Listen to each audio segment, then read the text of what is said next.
सांगलीच्या हळदीच्या सीझनमध्ये ह्या वर्षी चांगलं उत्साहाचं वातावरण दिसत आहे। कारण गेल्या 5 वर्षातले जे हळदीचे दर होते त्यापेक्षा शेतकऱ्यांना ह्या वर्षी डबल 2.5 पट दर शेतकऱ्यांना आता मिळत आहे।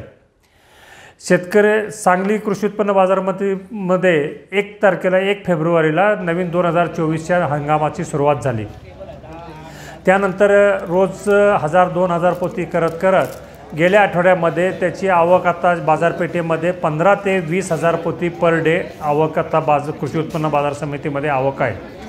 त्यामध्ये थोडंसं बॅकग्राऊंड जर बघायला गेलं तर गेल्या वर्षी 4 वर्षामध्ये दर कमी असल्यामुळे शेतकऱ्यांनी कंटाळून आपलं बी शिजवलं आणि हळद लागवड कमी केली, हा एक विषय झाला। त्याच पिरियडमध्ये जून आणि जुलैमध्ये आपल्या दक्षिण भारतामध्ये पावसाचं प्रमाण फार कमी होतं आणि जिथं हळदीची लागवड होते त्या एरियामध्ये म्हणजे आपल्या जिथं सांगलीमध्ये हळद येते, कर्नाटकातला बेळगाव जिल्हा, बागलकोट जिल्हा, विजापूर जिल्हा, तसेच सांगलीतला सातारा, कराड वाईज एरिया, ह्या परिसरामध्ये हळदीचं उत्पादन कमी व्हायचं कारणमध्ये त्या पिरियडमध्ये पाणी नव्हतं, त्यामुळे शेतकऱ्याने माल फार कमी लावला।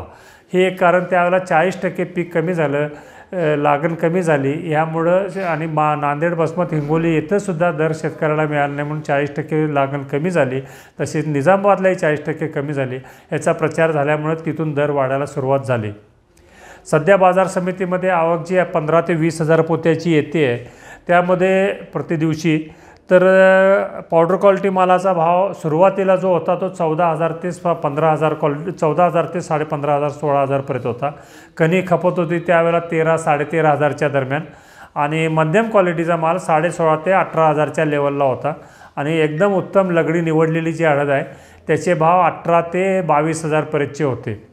मात्र जशी गिरायकीची मागणी वाढली आणि गुजरात आणि मुंबई आणि अहमदाबादची जी जोरात गिरायकी जी चालू झाली त्यानंतर त्यामध्ये 2,000 ते 2,200 रुपये क्विंटल हळदीचे दर वाढलेले आहेत। वायदे बाजारातसुद्धा जवळजवळ बरीचशी तेजी आलेली आहे। तर आता सध्याचे आज बाजारामध्ये आता सौद्यामध्ये आजच्या घडीला जे भाव आहेत ते कणी आहे 14 ते 15,000, 14,000च्या पुढे 15,500 पर्यंत आहे, 16,000 पर्यंत वरती आणि मध्यम क्वालिटीचा मालाचा भाव आहे 16,500 ते 18,000 आहे आणि एकदम लगडी जो चांगला माल येतो ते 19,000 ते 23,000च्या दरम्यानच्या हळदीचे भाव सध्या आता बाजारात आता प्रचलित दिसत आहेत।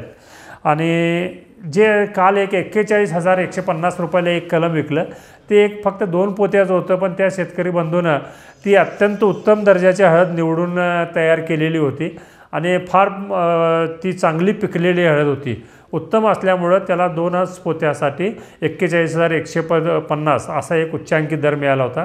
तशाच टाईपचा माल मागच्या आठवड्यामध्ये 31,000 32,000 या लेवलला सुद्धा खपलेले आहेत। तर एकंदरीत बाजारपेठेमध्ये शेतकऱ्यांचं उत्साहाचं वातावरण आहे, क्वालिटी चांगली आहे। ह्यावर्षी शेतकऱ्यांनी त्याच्यावर औषध पाणी आणि पाण्याची ज्यांच्याकडे व्यवस्था आहे आणि खत पाणी याची व्यवस्था चांगली केलेली आहे, त्यामुळं आजपर्यंत जे बाजारात 2 ते 2.5 लाख पोते हळद खपून गेली आहे, तर ती हळद चांगल्या क्वालिटीची आहे असं दिसून येते। आता इथून पुढच्या बाजारातील मागणी समोरची कशी राहील आणि शेतकऱ्यांची आवक किती राहील याच्यावर तेजीमंदी थोडीशी अवलंबून राहील, पण एकंदरीत 15,000च्या आत हळद जाईल असं कोणतीही परिस्थितीत दिसत नाही आहे। शेतकरी बंधूंना आव्हान करतो की या परिसरातली जी हळद आपली आहे तर इथं आपलं ट्रान्सपरंट काम होत आहे सांगली बाजारपेठेमध्ये, तर आपण सांगली कृषी उत्पन्न बाजार समितीच्या आवारामध्ये जास्तीत जास्त हळद घेऊन यावे ही विनंती करतो।